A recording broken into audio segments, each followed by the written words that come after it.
guys, what's up? It's your favorite YouTuber, Jaya, and I'm back at it again with another video. So, okay, in today's video, we are going to be talking about rent, specifically how I pay my rent, because I'm 19, I live in Los Angeles, and my rent is $1,095 a month, and that's pretty darn expensive, and a lot of people are confused about how I pay it every month. So I want to make this video to show you guys how I pay my rent, so you can guys kind of like see if you can use it to pay your rent if you want to move out on your own. So without further ado, let's get into how I pay my rent. Period. No, I'm just kidding. Okay, so number one, and if you see me looking down a lot, it's because I'm looking at my notes. My notes is the only way I'm gonna get through this video. Okay, it's a lot of them. Okay, so let's go.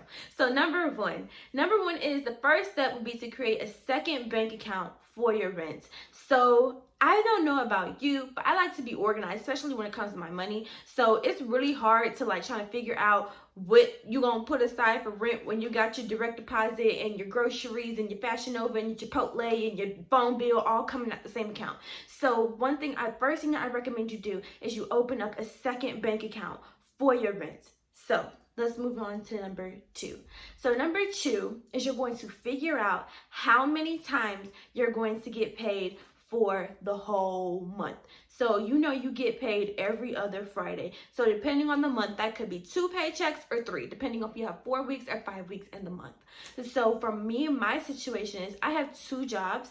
And so one of my jobs pays me once every week, and then my other job pays me once every 2 weeks. So I expect to get about 6 paychecks a month, depending on how many weeks are in the month, if that makes sense. So once you figure out how many times you're going to get paid that month, you're going to go in your notes, or you're going to go write it down on a piece of paper, whatever works for you, and you're going to write out like week 1, and then you're going to go again week 2, and then you're going to write out week 3 all the way to week 4, or depending how many weeks we have in the month. Or you can do it like March 5th, March 12th, doing it instead of weeks by payday. And so once you write out your March or your week 1, you're going to write out the minimum amount you expect to get from each paycheck. The minimum amount you expect to get from each paycheck.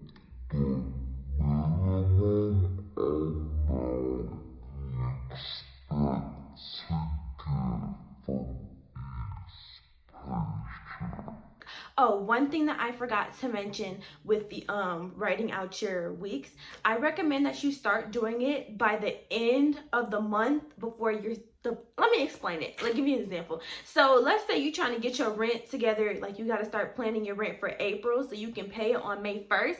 I suggest you start looking at the weeks for April at the end of March. So start looking for your weeks for the up and coming month at the end of the previous month, if that makes sense. So start looking at your weeks in March to get your money together for April so you can pay your rent on May 1st. Okay, so back into point number 3. Once you write out your weeks, like I was saying before, you're gonna write out the minimum amount that you expect to get paid for that paycheck. So you know, for no reason at all, this should be less than this.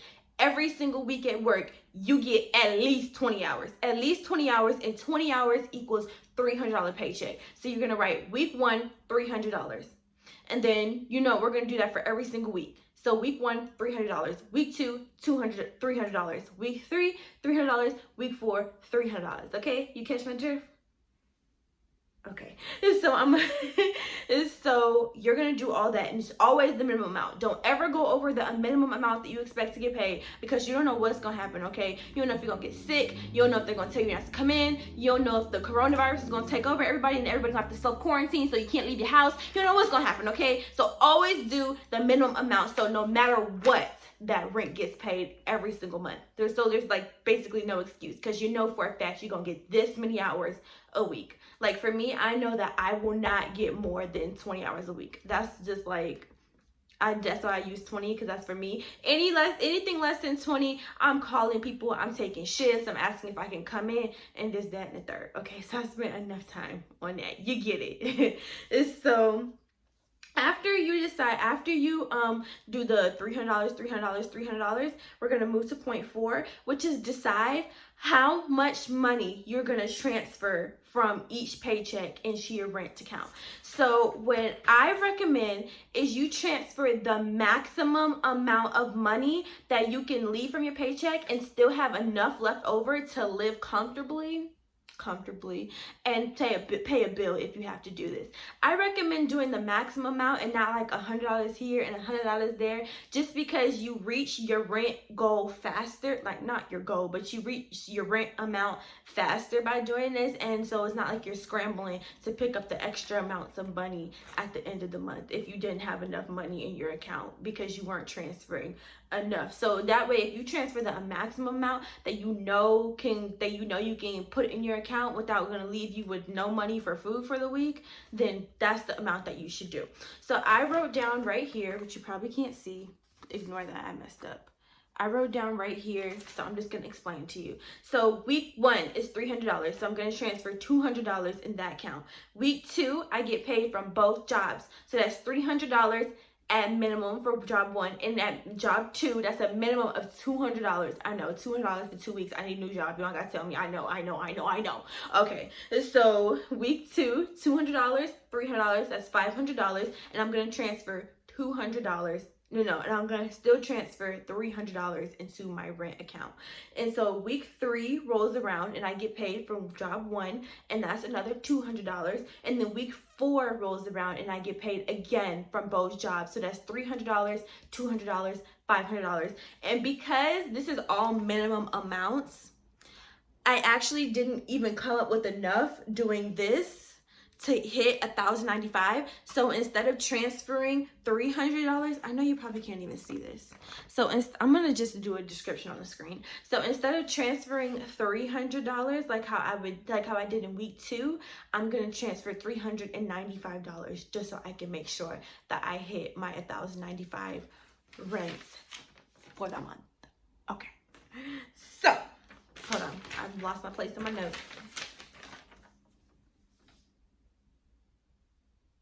Okay, by keeping your numbers, so number 5 is by keeping your number at the bare minimum. You never know, so it gives you a lot of wiggle room, because this is like where bare minimum numbers, like why would you only have 20 hours for the week? Unless, I mean, if that's your norm, then that's fine. But if you work like full time, why would you only have 20 hours for the week? That's, weird kind of. But with this, even if you have 20 hours for the week, you still know that you have money to transfer for your rent. Like, just to make sure the rent is taken care of, okay? Because the phone bill can wait, the light bill can wait, the Wi-Fi can wait. It may all get cut off, but at least you won't be on the streets, you know what I'm saying? And we don't want no people on the streets. We don't want no evictions on our credit. We don't want none of that, okay? None of that. I don't like that. So, yeah. By transferring the minimum amount, you know that no matter what, you're going to be good. You're going to be good, and everything's going to be taken care of. And so, by doing so, that leads me to number 6. So, by doing this method, you may notice that if you transfer in the maximum amount, that you may have a little bit extra checks left over because you hit your rent goal faster, or it's because of an extra week in the month. Please wait until the end of the month to use that extra money. Don't be like, oh, I'm going to have an extra check at the end of the month, so let me go ahead and ball out and use this first check. Wrong. Do not do that. Please don't do that. I'm telling you. Because I've been there. Don't do that. Don't do anything extra until you get that extra, until your rent is all together. Trust me, you will thank me for saying that. You don't know what can happen in the future. You don't know what could go on, okay? But making sure that you have your responsibility, your main priority, which is your rent taken care of, then go ball out, sis. Have a good one. But other than that, wait.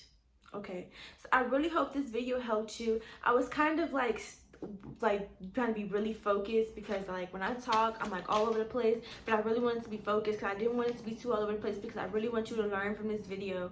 And yeah, I really hope you enjoyed this video. If you enjoyed it, please give it a like. If you want to see more videos like this, please, I'm not going to tell you what. I think video I'm gonna do next, because it's never the next video. I always think of something else. And so if leave a comment down below for more video ideas, if you like this video, if you enjoyed this video, and if you like me, then like, you know, you can kind of like subscribe maybe if you want to, only if you want to. No, I'm serious. Subscribe. Click that subscribe button right now. I'll wait. Thank you. Okay.